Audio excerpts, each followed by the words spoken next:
Welcome to Ethical Engineering YouTube channel, Fundamentals of Fatigue Analysis lecture series. In this video, I am going to cover the following topics. The first one is we are going to talk about the cyclic loading, and secondly, we are going to talk about the stress life approaches.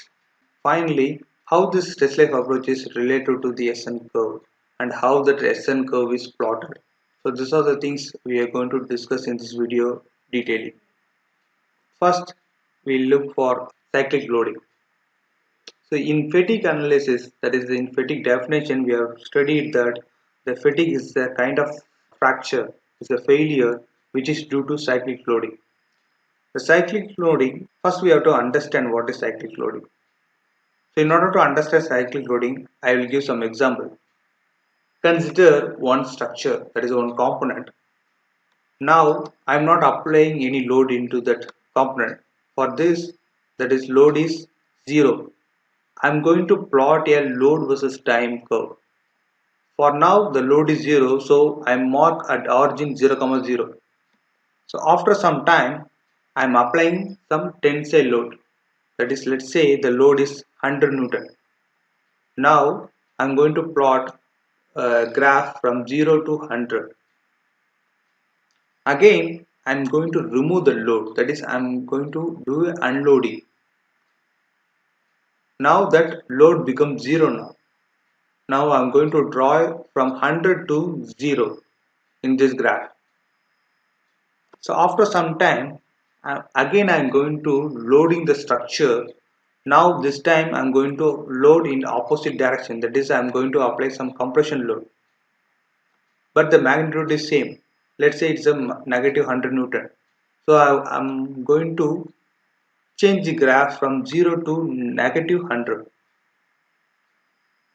So after some time, again I am going to unload that load.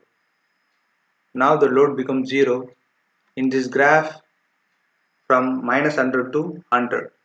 So this is what we called as one cyclic of loading. Okay, so this is the example for fully reversed cycle. There are different type of cyclic loading type is there. Later in this lecture series we will discuss each and every type of cyclic loading. But for now you just understand cyclic loading is nothing but loading and unloading of that structure. So likewise, we have to apply several type of load and we have to look for at what cycle the structure is going to break or failure. So in order to find that, there are several methods available, and the first one method is that stress life approach. So the stress life approach is otherwise we called as SN method, or we called as the total life method.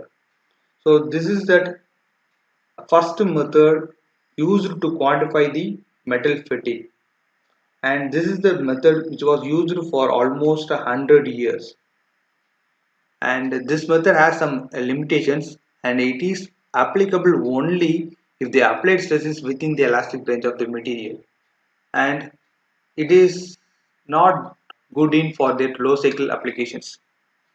Okay, what do you mean by low cycle applications? The low cycle application means like I just want to refresh the knowledge about that stress strain curve. Let's take that stress strain curve of the steel. Okay, and we already know that what is yield point, UTS, and fracture points, right? The fracture point is nothing but the stress which is equal to that point, the structure will failure. That is called as fracture points. Let's say I am having some component and I am loading that component, and the stress will be produced in the component, right? That stress which was equal, that is which was not equal to fracture point but somewhere near that fracture points, that means that component is likely to failure about few number of cycles itself, because which was close to the fracture point, right? If that stress is far away from the fracture point, let's say within that elastic limit, it has more number of cycles to failure. So in this region we called as it is a high cycle fatigue region, whereas in this region we called as the low cycle fatigue region. Okay, so this method, the stress life approach method, is applicable only for the high cycle fatigue region only. That means wherever the stress which was within the elastic region, only you can able to use this stressless approaches. Then we talk about SN diagram. The SN diagram, the basis of stressless approach is the SN diagram. The SN diagram, which is the plot of alternating stress versus the cycles to failure n. The most common procedure for generating the SN diagram is rotating bending test. So otherwise we call this RR mode test. Okay, so this is the experimental setup for plotting the SN diagram, and you can see there is a specimen will be there. Okay, that is the, like you can see the cylindrical rod. So this is a cylindrical rod specimen, and this cylindrical rod specimen which was loaded here. So we have to rotate this specimen at a constant RPM. So in order to maintain the fully reversed state of stress. So what is meant by fully reversed state of stress? Like we already told you, that is the cyclic stress means like you have to make the component compression and tensile all together. That is called as one cycle. So in order to maintain that, we have to rotate the specimens. Because let's take this example. Consider this is a circular rod, and we are applying the bending load, that is a point load at the middle.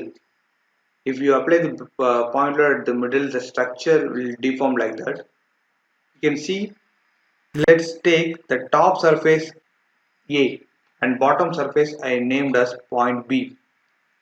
Now the point A is subject to compression, and the point B, that is the bottom surface, is subject to tensile. Now I'm rotating the specimen. If you rotating the specimen, what will happen? The point B comes top and point A comes bottom. But load application of load will be the same. Due to the same load applications, now the point B is subject to compression and point A is subject to tensile. So the each and every part, the top surface or bottom surface, is subject to both tensile and compression. That is called, we call it as cyclic loading. We are applying cyclic loading inside that RR testing machine in order to calculate the how much cycles the structure will going to break. So this is what we are going to plot here at various number of loading. So we are going to calculate the loading. So how we are applying the loading based on that UTS. So for example, if that test specimen is steel structure, we already know using this sustain graph, we know that UTS of that material. First we have to apply the UTS about 90% of the UTS. Like we already know that elastic elastic beam equations, that is sigma is equal to my by I. Using this equation, we are going to calculate the moment we are going to apply for the test specimens. For the steel, I am going to apply the 90% of the UTS, and we know that UTS of the specimens, using this formula I am going to calculate the M. After calculating the moment, I am going to apply the same moment into that test specimen, and I am going to calculate at which number of cycles that specimen is going to break. Let's say that specimen is break about 1 into 10 power 1. Okay, so I am going to plot here. Likewise, I am going to use different UTS percentages, and I am again using this formula. I am going to calculate the moment, and I am applying the same moment for the various specimens, and I am going to plot this graph here. So in order to create this plot, I have to use n number of specimens, and you can see that cube-like dots represents the cyclic stress for each test and the number of cycles at which the specimen is failure. So these are the cube structures, that is a pink-like structures.